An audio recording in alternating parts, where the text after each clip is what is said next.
everyone to the Anime Eats Gang, where we watch and react to nothing but anime. Right now we're watching Demon Slayer Season 1, Episode 24. Yes, it's called the Rehabilitation Training. But before we get into that, just reminding you all, or if you're new here, that we have 2 out of 3 copyright strikes before our channel is done on YouTube. So to protect ourselves for the time being, we're only uploading the review here. We'll have the full reaction for free on Patreon. The link will be in the description or in a pinned comment down in the comments to make it easy for you guys. Thank you so much for understanding. If you're into lit reactions and in-depth reviews, make sure you like, share, subscribe, and hit that bell notification button to become an Anime Eats Gang today. Without further ado, let's just get right into it in 3, 2, I put it off. Oh no, you're struggling. I put it off. You're struggling. What was at the beginning of the episode? Oh yeah, they've been training. They've been training. What do you think about the fact that Zenitsu and Nosuke aren't going? Why is Zenitsu stopped though? I think it had to do with them getting discouraged because they can't beat what's her face. That sucks. Because I feel like it's like, damn, it's like there's no way I can beat him. But you see how Tanjiro keeps pushing himself. But I feel like they've lost their resolve right now for the most part. That's what it seems like. Like Inosuke doesn't have the same resolve he used to, and then Zenitsu doesn't really, because he's just kind of like whatever right now, you know. They kind of lost their vision. Yeah, and then he have a clear vision of Nezuko gotta become human again, and that, you know.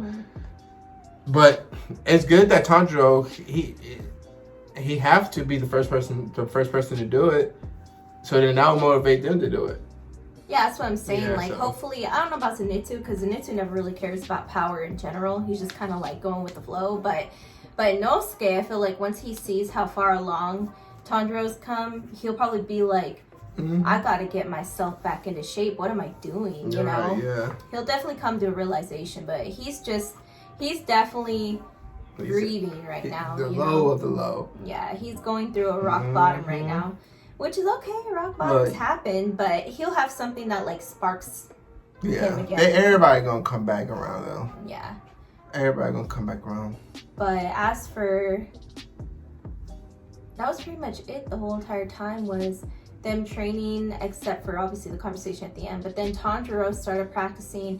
Oh yeah, that's what I wanted to mention. So you can master total concentration breathing 24/7. 24/7. That's insane. How? That's crazy. That's probably why the Hashiras is elite. Boy, apparently it helps everything. Your reflexes, speed, elite. Everything. Everything. And he's it gives them a certain scent. Like, all of that's interesting to me. And the Tanjiro scent is ridiculous. Damn, you angry, aren't you? Yeah, oh my gosh, that's crazy. And it made her like... Yeah, she was shocked because I'm sure that's like her most concealed thing. That's probably her like deepest secret about herself, you know what I mean? And she was like, what? And like, dude, you're angry, aren't you? But, and then, damn, her sister cared for the demons, no matter what, to the death. And it's, sorry. No, go. I was going to say, and it's amazing to me that, like, it's so, I think that conversation sprung Shinobu to the top of my list. Her? For Demon Slayer, yeah. It sprung her to the top simply because it's so humble of her to talk about that story to Tanjiro, because obviously I feel like all the Hashira have a hard time talking about their personal stories. That's what it seems like to me. You know, it seems like they don't really talk about it much because they all have their things. But so for her to tell him and be honest about it, then for her to say that, you know, you have a beautiful soul, just like and I feel like I can entrust it to you, because she admitted that she can't really entrust it to herself because she can't get rid of that underlying anger towards the demons. You know, as much as she wants it to be good between humans and demons. She wants to find a way for it. She said no matter what she does, she can't get rid of that anger she has towards them. And it's just so funny because she keeps asking that to Homeboy. You think that we can be friends with demons? And he keeps saying no. Because she really want to hear that, yeah, you can. And Tanjiro and Nezuko is the living, breathing proof right now. Yeah, and like the fact that, I don't know, just her saying that she's continued to become even more repulsed by demons as time went on because she hasn't seen hope, you know?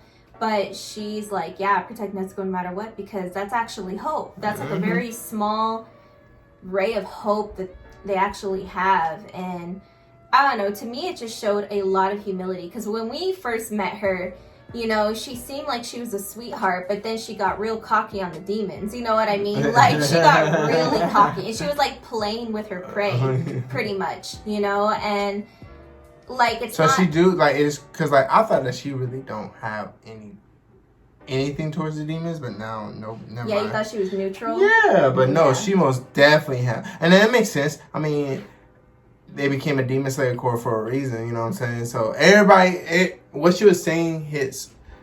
I never thought of it that way. When she said that, what she said, oh, like how the other Hashiras cannot like accept Nezuko. Yeah.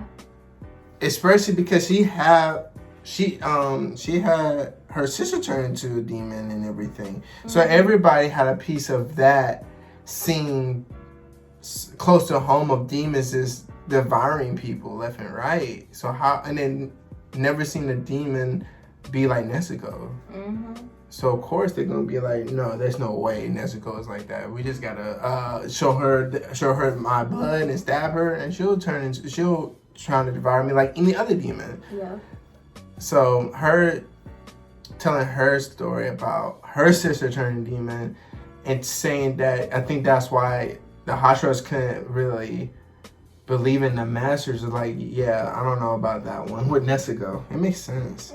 Of course it makes sense. I mean, I knew that we both knew why the Hashira would have a hard time accepting a demon. It makes sense, but Homeboy was going overboard. But yeah, I think because like as far as sisters and family members, that's very hard to know that, damn, that's my sister, that we love each other, and literally she turned to a demon and she could eat me, where Nezuko does not have that. So it's like hard for them to believe that. Yeah. Why is she different from my sister becoming a demon? You know? Yeah, because they had to watch their own family become a demon and do what a demon does. Yeah, you know, that's what she said. Like naturally, like so, their instincts are just So it's almost like I could see where they would be even more.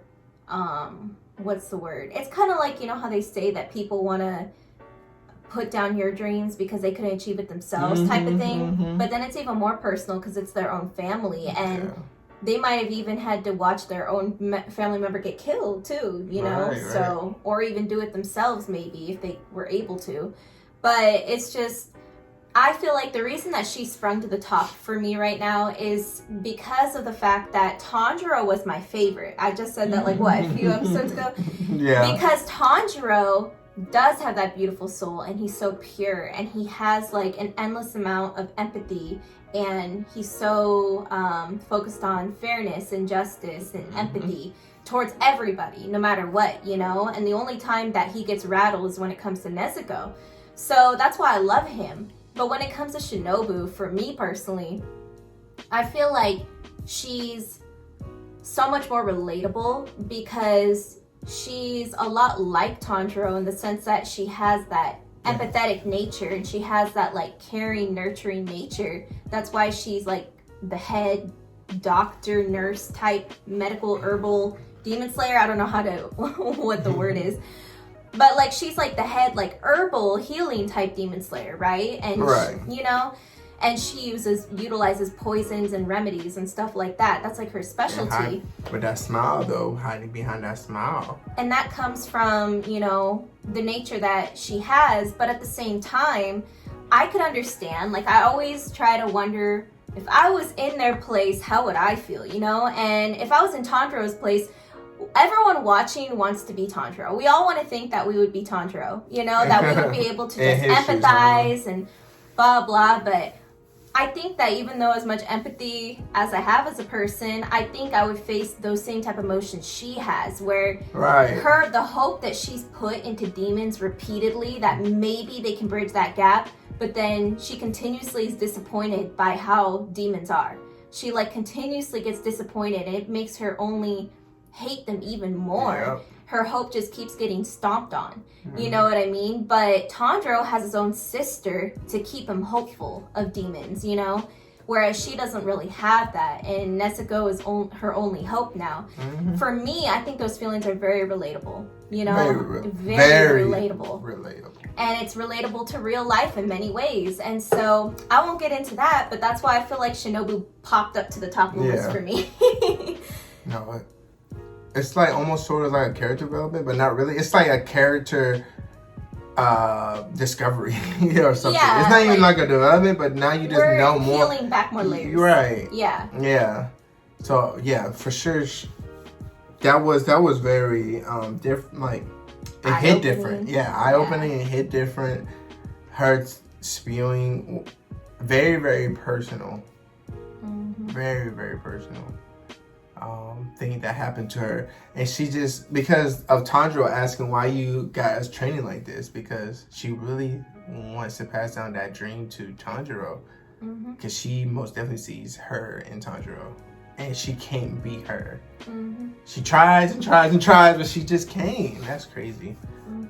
But she does seem so like caring. I mean, and no doubt she is. I'll say she is caring. But she's facing her inner demons are the fact that she hates demons so much, you know, and in order to achieve her dreams, she can't hate them. She can't hate them like that. Finding these external demons and finding her internal demons at the same time. Why are you taking a sip of my coffee? It's ridiculous. I just want a little sip. You don't even like it. I know, but there's something stuck in my throat. But yeah, anyways, I just connect to her a lot more. Tanjiro, you're like second right now, not in a bad way, but just because she's more relatable. She is more relatable. And I feel like Tanjiro is a rare specimen. Yes, and I feel like I've felt the emotions that she's felt, so I can connect to her. Tanjiro, I can connect to his empathetic nature, but not to that extent. You know, Tanjiro is like a living angel. Almost, you know. Just like the master. The master seems like he's a living angel too. Sure. He has a huge background, I'm sure. I bet you he does. I bet you he has a massive background that made him that way. But it seems like Tanjiro was born like that. Every time they do the flashback, he sounds like his father. Like his father be saying some shit that I feel like Tanjiro would be saying. You know? He was raised good. He was raised right. Raised well. We feel like we covered everything. If it didn't, go down to the comment section down below and we can have a discussion there. But please, no spoilers. Until next time, adios. Look, you know how the pagan chit-chat goes. I like R's and V's and O's. I don't really play no tic-tac-toe. Been with chubs through highs and lows. We seen man last night, they froze. Wasn't no cameras, wasn't no pose. Just like that one time at Cella. Good thing, man, we're pulling out phones. Stay in big 6'6" with woes. Man, start dissing and doing repos. They do.